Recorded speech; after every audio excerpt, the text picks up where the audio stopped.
नमस्कार दोस्तों, आप देख रहे हैं सिटी स्कूप और मैं हूं आपके साथ हर्षवर्धन सैनी। दोस्तों, किसी ने सही कहा है, दिल नाउम्मीद नहीं नाकाम ही तो है। दिल नाउम्मीद नहीं नाकाम ही तो है। लंबी है गम की शाम मगर शाम ही तो है।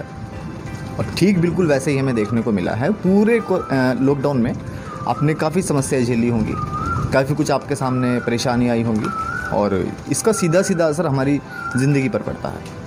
आपने तमाम व्यवस्थाएं देखी होंगी, कुछ गलतियां हमसे हुई हैं, कुछ प्रशासन से हुई हैं, लेकिन सबके बीच जो बहुत महत्वपूर्ण जो बात थी वो थी शिक्षा की। शिक्षा को लेकर मैनेजमेंट कैसे किया जाए, तमाम उपाय लोगों ने सोचे और हम तक भी पहुंचाए, लेकिन हम एक जिसको बोलते हैं एकदम सटीक गाइडलाइंस हम नहीं दे पाए।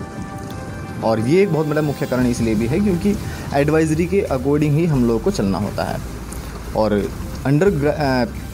यूनिवर्सिटी ग्रांट कमीशन यूजीसी के स्पष्ट एडवाइजरी थी 31 मार्च को, जब यानी कि लॉकडाउन शुरू हुआ।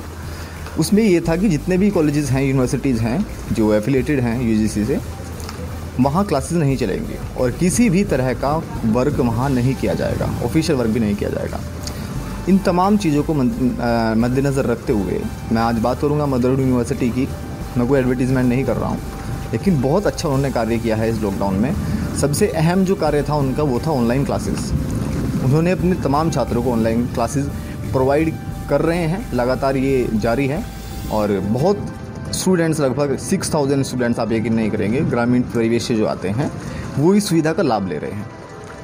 तो ये बहुत महत्वपूर्ण जिसकी बात मैं आपके सामने कर रहा हूँ आज। मदरहुड यूनिवर्सिटी, दरअसल मैं इनका मोटिव बता देता हूँ। यूनिवर्सिटी का मोटिव ये है कि ग्रामीण क्षेत्रों के जो प्रतिभाशाली युवा हैं उनको कम फीस में शिक्षा प्रदान करना है। और ये हम देखते रहते हैं कि कितनी एक्स्ट्रा एक्टिविटीज़ मदरहुड यूनिवर्सिटी में होती रहती हैं। और लॉकडाउन की अगर बात करें तो ऑनलाइन क्लासेस ये बहुत अच्छा तरीका है।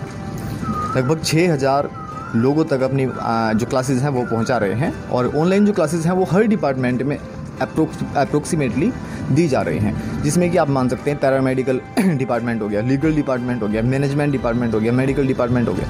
इन सभी डिपार्टमेंट्स में अलग अलग क्लासेस प्रोवाइड की जाती हैं, जिसमें कि मैं आपको समय बता देता हूँ, 10 बजे से लेकर 2 बजे के बीच, सुबह 10 बजे से लेकर दोपहर के 2 बजे तक ये क्लासेस प्रोवाइड कराई जाती हैं। हर डिपार्टमेंट अपने अपने तरीके से लेक्चर्स प्रोवाइड कराते हैं। ये बहुत महत्वपूर्ण इशू है जिसको लेकर हम काफ़ी चिंतित रहते हैं कि स्कूल खुलेंगे तो कब खुलेंगे, यूनिवर्सिटी खुलेगी तो कब खुलेगी, क्योंकि सबको चिंता है कि इस बार एग्ज़ाम में हम क्या करने वाले हैं, कहीं हमें रियायत मिलेगी या नहीं मिलेगी। ये तमाम प्रश्न आपके जहन में होंगे।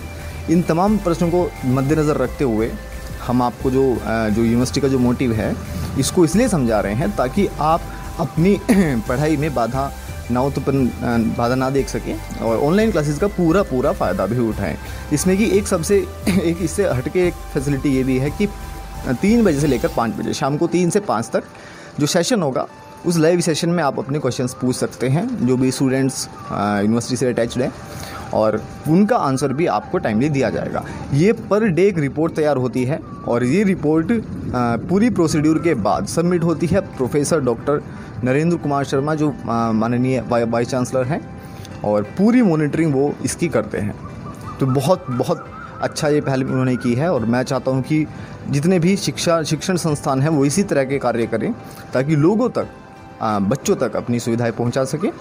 ये एक बहुत न्याय का भी कार्य है और ये लगातार काफ़ी सराहनीय है। हम आसपास देखते रहते हैं बहुत से ऐसे कॉलेजेस हैं जिन्होंने ये ऑनलाइन क्लासेस नहीं दी हैं।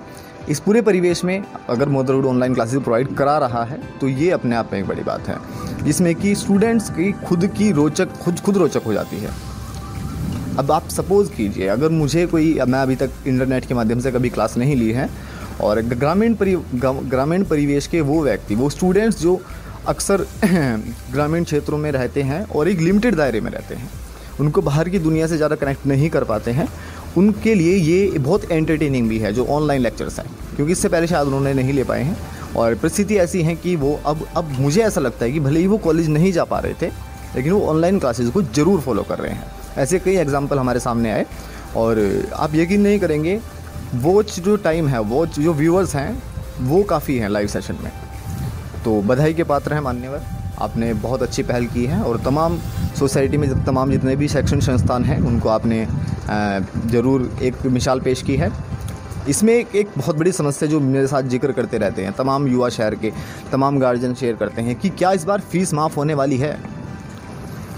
मैं स्पष्ट कर देता हूं कि अभी इस बारे में कोई बिल्कुल सटीक एडवाइजरी नहीं है कि आपकी फ़ीस माफ़ की जाएगी या नहीं की जाएगी, क्योंकि ये बहुत सी चीज़ें ऐसी हैं जो मानवीयता के आधार पर होंगी। हम किसी को इन्फोर्स नहीं कर सकते हैं, किसी की कंडीशन किस तरह की होती है, किसी की किस तरह की होती है। ज़रूरत है हमें अपनी जिम्मेदारी समझें, हम फोर्स ना करें किसी को फ़ीस देने पर, क्योंकि परिस्थितियाँ कुछ ऐसी आ गई कि हमें मानवीयता के आधार पर ही इन निर्णयों के अंत तक पहुँचना होगा।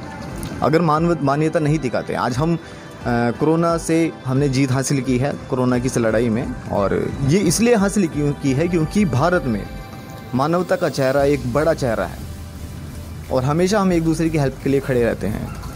यही हमारी ताकत है, यही हमारी मजबूती है।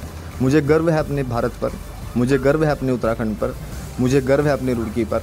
भारत माता की जय, वंदे मातरम, इंकलाब जिंदाबाद। बहुत बहुत धन्यवाद।